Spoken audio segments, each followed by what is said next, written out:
Welcome to Agenda Edina, a program summarizing the actions taken at City Hall that affect you most. I'm your host, Dorothea Marty.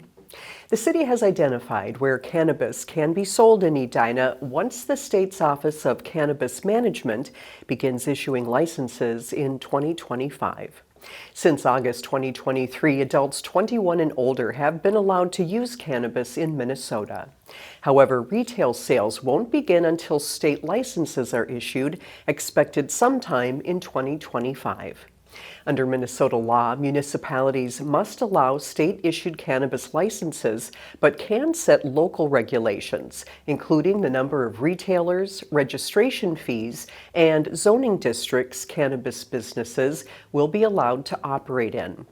The city is required to allow one retail registration per every 12,500 residents. So Edina could limit the number of retailers to 5 or allow more. The City Council decided to start with 5 when it approved ordinance amendments at its latest meeting of November. Many cities choose to zone cannabis retailers similar to tobacco and liquor stores. In Edina, those stores are permitted in the Planned Commercial District, or PCD. Examples of PCD-1 zoned areas for smaller neighborhood businesses are Valley View and Wooddale, 44th and France, 70th and Cahill, and Lincoln and Londonderry. PCD2 allows for more and slightly larger commercial businesses.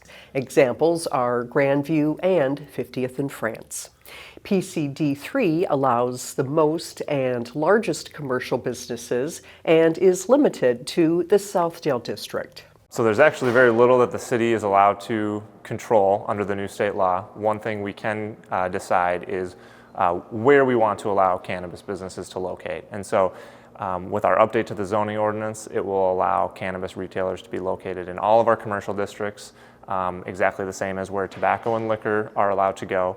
And one thing that does is it allows for the possibility that cannabis retailers could be kind of spread out rather than just concentrated in one area. The local ordinance requires cannabis retailers to be at least 500 feet from schools, daycares, and residential treatment facilities. Businesses may operate from 10 a.m. to 10 p.m. Also, according to the updated zoning ordinance, cannabis cultivation, manufacturing, processing, wholesaling, testing, transportation, and delivery will be limited to the planned industrial districts. All operations must take place in an enclosed building.